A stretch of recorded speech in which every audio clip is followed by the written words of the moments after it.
सरस्वती जी और उनकी बहू रश्मि के बीच एक दिन बहस छिड़ जाती है। आखिर किसका काम ज्यादा आसान है, बहू का या सास का? माँ जी, सास को काम ही क्या है, आपके सारे काम उंगलियों पे तो हो जाते हैं। कुछ भी। हाँ, हिसाब तो उंगलियों पे ही हो जाता है ना। अरे बेटा, ऐसा सिर्फ अभी लगता है। जो मुझे करना पड़ता है ना, वो तुझे करना पड़े तो समझ आएगा कि असली काम का पहाड़ कैसा होता है। ठेले बराबर वजन भी नहीं है आपके काम में, और बात पहाड़ों के वजन की कर रही हैं आप। तू ऐसा करती ही क्या है घर में बेटा, ये तो बता मुझे। मैं थोड़ी ना कुछ करती हूँ, सब जादू से हो रहा है इस घर में। अरे एक दिन मेरा काम करोगी तो समझ आएगा। Okay okay, shut up. कल से मैं घर के काम करूंगी और तू मेरी जगह हर चीज का हिसाब रखना, ठीक है? ठीक है, ये भी कर लेते हैं। ये सास बहू की डील के बारे में रश्मि के पति अमन को नहीं पता था और ना ही अमन के पिताजी सुरेश जी को। पर गेहूं के साथ साथ जैसे घुन भी पिस जाता है, ये दोनों भी पीसने वाले थे। सुबह अमन उठकर रेडी होता है ऑफिस जाने के लिए, तो पता है उसके कपड़े नहीं निकले हुए हैं। अरे रश्मि, तुमने मेरे कपड़े नहीं निकाले? अपनी माँ से पूछो ना, उन्हीं का काम है ये। अमन अपनी माँ के पास जाता है। अब मेरे कपड़े आज आप देने वाले हो क्या माँ? हाँ, देना तो मुझे ही चाहिए, पर तेरी बहू ने कपड़े धोने ही नहीं डाले, तो कोई भी धुला हुआ कपड़ा नहीं है बेटा। हैं? ऐसा क्यों? कपड़े तो धोने आप ही देते हो ना माँ? अरे बहू ने तुझे बताया नहीं, अब हम अदल बदल गए हैं। मैं अब बहू और तेरी बीवी सास। अमन परेशान हो गया। वो बिना इस्त्री के कपड़े पहनकर ऑफिस चला गया।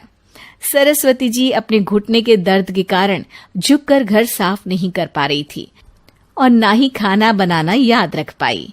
उधर रश्मि पहले ही दिन घर की चाबी घुमा चुकी थी और 300 रुपए का हिसाब अलग नहीं मिल रहा था।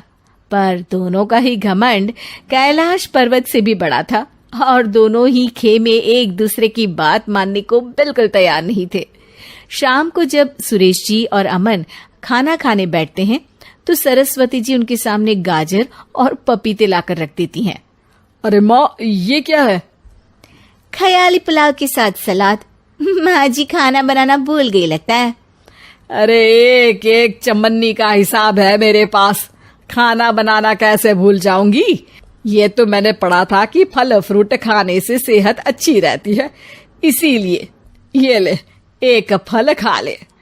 रात को सुरेश जी और अमन अपनी मीटिंग बिठाते हैं अकेले में। बाबूजी, इनकी लड़ाई के कारण ना हमें ठीक से खाना मिल रहा है, उल्टा घर के सारे काम रुक गए हैं। हाँ बेटा, 2 भैंसों की लड़ाई में बेचारे खेत के पौधों का भी नुकसान हो रहा है। पर पापा, क्या बताऊं आपको, मैंने माँ को इस महीने की 2 तारीख को बिजली के बिल के पैसे दिए थे। आज बिल भरने के लिए मांगने गया तो पता चला कि रश्मि उन पैसों से गैस सिलेंडर ले आई। अच्छा, तो सिलेंडर के पैसों का क्या हुआ? अब सिलेंडर के तो कोई पैसे नहीं थे बाबूजी, हमारे घर पर गैस की पाइपलाइन लगी है ना।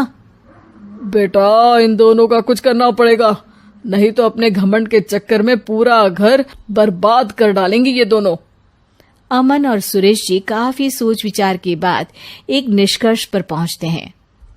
रात ही को दोनों अपनी पत्नियों की अलमारी से नई साड़ी निकालते हैं और सुबह जब रश्मि और सरस्वती जी उठते हैं तो देखते हैं कि दोनों पति साड़ी पहनकर चढ़ाव पर सब्जियां काट रहे हैं। अरे ये सब क्या हो रहा है? क्या हो रहा है मतलब? आप दोनों अदल बदल हो सकते हो तो हम क्यों नहीं? अरे क्या मतलब? नहीं नहीं, मेरी भी बचपन से किसी की बहू बनने की इच्छा थी, तो आज से सरस्वती तुम बड़ी बहू, मैं मिडल बहू और अमन छोटी बहू। अरे लेकिन सब घर पर बैठ जाएंगे तो कमाएगा कौन? ये घर कैसे चलेगा? अब वो तो भैया या बाकी लोग जाने, अब हमने भी अदल बदल कर ही लिया है तो कुछ नहीं हो सकता।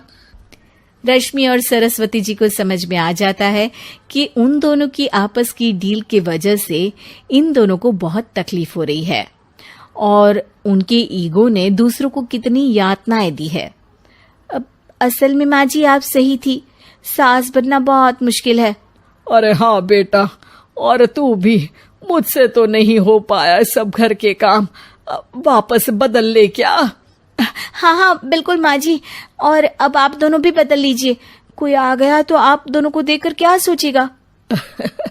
अच्छा है, आप दोनों के समझ में ये बात तो आई, मैं फटाक से कपड़े बदल लेता हूँ।